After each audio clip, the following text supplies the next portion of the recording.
홍범도 장군 흉상 문제로 시끄럽습니다. 홍범도 장군이 레닌 및 볼셰비키와 함께 싸운 공산주의자 빨치산이었다. 이런 게 국방부의 입장입니다만 이에 대해서 역사학계를 비롯해서 지금 거센 반론이 쏟아지고 있습니다.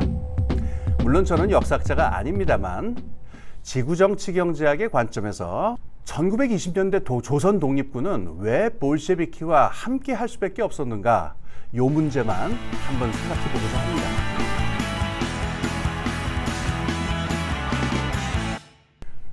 레닌과 볼셰비키는 러시아 혁명으로 권력을 잡은 다음부터 식민지 해방을 외치기 시작했습니다. 이 말로만 외친 게 아닙니다. 상당한 물자하고 조직력까지 기울여가지고 그야말로 실질적인 지원을 했습니다. 레닌은 도대체 왜 그렇게 식민지 해방에 집착을 했던 걸까요? 물론 피어간 민족의 해방을 원한다라고 하는 혁명적 이상주의도 있었겠죠. 하지만 아주 현실적인 계산 속이 있었습니다. 본래 레닌은 러시아 혁명이 벌어지면은 독일이라든가 영국 같은 좀 더 고도로 발달된 자본주의 국가에서 바로 노동자 혁명이 터지고 사회주의 혁명이 이루어질 줄 알았는데요. 근데 이 나라 노동자들이 도무지 혁명을 할 생각을 안 하는 거예요. 그래서 러시아만 딱 고립이 돼버리고 말았고 슬슬 망하는 각오로 들어서고 있었습니다. 이거 큰일 났죠. 그럼 대체 왜 혁명이 안 벌어지는 거냐? 식민지 때문이라는 거였습니다. 즉 영국이나 독일 등이 이쪽의 지배계급이 인도라든가 중국 같은 식민지들을 착취해가지고 그 돈으로 자국에 있는 노동자들을 매수해가지고 혁명이 안 벌어지도록 하고 있다, 이런 논리였습니다.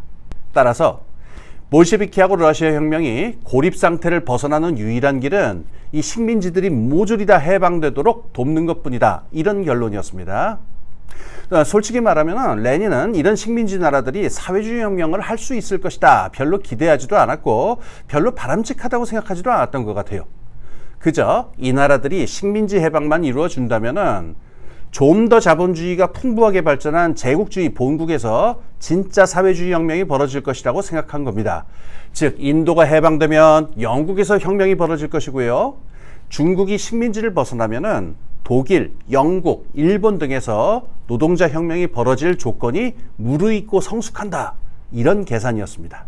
이런 레닌의 입장은 1920년에 발표된 코민테른 2차 대회의 식민지 태제에서 아주 잘 드러납니다. 식민지 혁명은 사회주의 혁명이 아니라 이 식민지의 민족 부르주아들도 대거 참여하는 민족 해방 혁명일 뿐이다. 이걸 잘 보여주는 재미난 일화가 있는데요. 레닌하고 볼셰비키는 1922년 1월입니다. 모스크바에서 극동 피어갑 민족 대표회의를 개최합니다. 우리 조선에서는 몽양 여운형 선생께서 여기에 참여했는데요. 그 자리에서 레닌하고 우리 몽양 여운형 선생하고 일본 공산당의 창시자의 한 사람이죠. 가타야마 센, 이렇게 세 사람이 함께하는 자리가 있었습니다. 그때 레닌이 가타야마 센한테 물었습니다. 당신은 조선민족의 해방을 위해서 자신의 목숨을 바칠 수 있습니까? 센은 그렇다고 했습니다. 이번엔 레닌이 몽양 여운형에게 물어봤습니다. 당신은 일본의 사회주의 혁명을 위해서 목숨을 바칠 수 있습니까? 몽양 선생은 그렇다고 했습니다. 그때 레닌은 아이처럼 기뻐했다고 합니다. 즉 식민지에 대해서는 당분간은 민족 해방 이상을 기대하지 않는다, 이런 입장을 분명히 한 겁니다. 요게 레닌이 몽양하고 따로 독대해서 회견을 할 때가 있었는데 이때도 분명히 밝힙니다. 조선은 농민들이 압도적인 우위를 차지하고 있는 나라이기 때문에 공산주의 운동이 적용될 수 있는 나라가 아니다. 그러니까 동지는 민족주의에 입각한 민족해방운동을 격렬하게 일으키는 것이 임무다, 이런 이야기였습니다. 중국의 국민당 지도자 순웬, 즉 손문, 이분도 레닌하고 손을 잡고 같이 국공합작을 추진할 수 있게 되는 계기가 바로 여기에 있습니다. 즉 사회주의 세력하고 식민지 민족주의 세력은 서로 별개이지만 양자가 서로의 이익을 위해서 함께 협력한다, 이런 게 1920년대 레닌하고 볼셰비키의 노선이었습니다. 거기에 더해서 홍범도 장군이 봉오동 전투, 청산리 전투를 수행하던 1920년 당시에는 이를 복잡하게 만드는 요소가 또 있었습니다. 바로 러시아 내전, 그리고 여기에 끼어든 일본군의 침략이었습니다. 닥터 지바고라는 영화를 기억하시는지요? 거기에 보면은 1917년 러시아 혁명이 터진 뒤에 러시아 전역에서 볼셰비키 군대, 즉 붉은 군대라고 하죠. 적군, 그리고 볼셰비키에 반대해서 반란을 일으킨 군대, 즉 백군이라고 합니다. 이 적군과 백군이 아주 치열하게 내전을 벌이는 이야기가 나옵니다. 당시에 시베리아, 몽고, 만주, 연해주까지 이러한 적군과 백군의 치열한 내전이 벌어지는 전장이었습니다. 여기에 핵폭탄이 또 하나 터집니다. 이른바 체코 군단 반란 사건인데요. 당시 체코슬로바키아 군단이 러시아 영토를 통과해서 블라디보스토크로 가고 있는 중이었습니다. 그런데 이 체코 군단이 그 호송하던 볼셰비키 군대하고 일전을 벌이고요. 러시아 백군하고 함께 힘을 합쳐가지고 시베리아 횡단철도를 중간에서 장악을 해버립니다. 그러자도 1차 대전의 혼란을 틈타가지고 이 대륙 침략의 기회만 엿보던 세력이 있었습니다. 바로 일본 제국주의 세력이죠.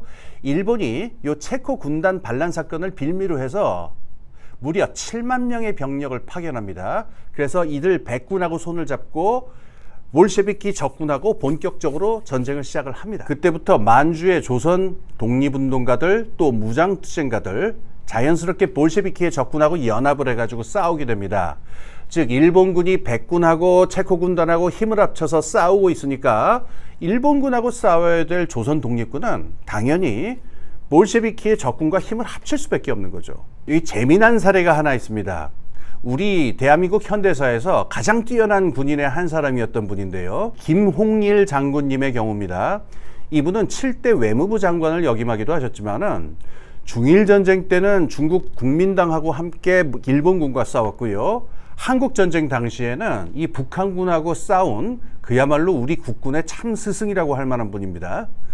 특히 한국전쟁 때는요, 이 개전 초기에 아주 절망적인 상황이었죠. 이때 다 포기하려고 하는 상황인데도 이분이 독야청청 한강 이북에서 남아가지고 북한군의 남하를 막은 영웅이시기도 합니다. 1920년 당시에 그 만주에서 일본군하고 싸우는 열혈 청년 독립군 전사이셨습니다. 그런데 이분이 자연스럽게 적군하고 함께 일본군하고 싸우는 위치에 있었고요. 적군하고 공동작전을 펴면서 일본군이 아닌 백군 러시아인들을 상대로 공동작전을 벌이는 일도 있었다고 합니다. 그러니까 그때로서는 이게 이념하고 무관하게 이런 식의 연합전선이 조선 독립군에게는 너무 자연스러운 일이었다는 겁니다. 그리고 한 가지 더. 국방부 발표에 보니까 이 홍범도 장군이 빨치산이었다 이런 표현이 있더군요. 즉 빨치산 하면 떠오르는 게 있죠. 북한 김일성이 이끌었던 공산군 게릴라. 그러니까 이 빨치산이라는 표현을 쓰면은 이 홍범도 장군의 정체성에도 뭔가 흠집이 나는 게 아니냐라고 하는 이런 맥락이었는데요. 저는 이 대목에서 낯이 화끈거렸습니다. 기자회견장에서 어느 기자분도 지적을 하셨어요. 이 빨치산은 고유 명사가 아닙니다. 공산주의하고는 아무 상관도 없는 말이에요. 영어 파티전에서 온 말인데요. 어떤 당파적 입장을 전투적으로 옹호하는 파당적 태도, 뭐 이런 뜻일 뿐입니다. 그래서 이 정치 비평 저널 중에서요, 아주 이름 있는 저널인데요, 파티전 리뷰라고 하는 그런 잡지도 있습니다. 그러면 이 파티잔이라는 말이 군사적인 용어로 쓰인 건 언제부터였느냐? 제가 그래서 온라인 어원사전을 찾아보았습니다. 이 말이 영어에서 군대, 비정규 군대를 뜻하는 용법으로 쓰인 거는 1670년대부터라고 합니다. 자, 그 이후에 역사상에는 정말 별의별 빨치산이 다 있었습니다. 나폴레옹 장군이 스페인에 쳐들어갔을 적에 거기에 저항했던 게릴라, 이 사람들이 가장 유명한 빨치산이었고요. 2차 대전 당시에는요, 유고슬라비아라든가 발칸 반도에서 독일군에 저항했던 별의별 빨치산들이 다 있었습니다. 그 중에는 공산주의 빨치산도 있었고 민족주의 빨치산도 있었고 등등 아주 다양했습니다. 홍범도 장군 빨치산 맞습니다. 가족을 희생시키고 본인의 목숨까지 던져가면서 우리 민족의 독립을 위해서 총을 들고 싸웠던 자랑스러운 빨치산입니다. 이걸로 뭔가 다른 의도를 풍기는 말로 쓰려고 하는 사람 제발 없을 것으로 믿겠습니다. 일제시대 조선의 독립운동가들은 모두 혁명을 외쳤습니다. 단재 신채호 선생의 조선혁명 선언을 한번 읽어보십시오. 너무나 강대한 제국주의 열강이 강한 힘으로 식민 지배를 하고 있는 현실에서 동포들이 짓밟히고 또 조국 산천이 처참하게 짓밟히는 것을 본 독립운동가들이니까 누구나 이 해방이 되기 위해서는 이 세상이 완전히 뒤집힐 수밖에 없다, 이런 생각을 하지 않을 수가 없었을 겁니다. 그 중에는 혁명을 사회주의다, 공산주의다 이렇게 해석한 분들도 분명히 있었습니다. 하지만 최소한 1920년대까지는요, 조선 독립운동의 전선에서 그 경계선이 전혀 명확하지 않았습니다.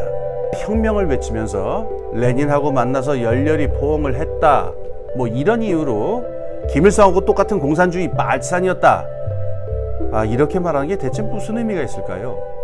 어처구니 없는 경간부회 아닐까요? 이 사태가 시작된 다음에 제가 그냥 좀 관심 있게 유심히 바라본 게 있습니다. 유튜브 세상에 보면은 굉장히 좋은 내용을 가진 역사 유튜버들이 많이 계시잖아요. 지금 이 상황에서 뭐라고 말하실까?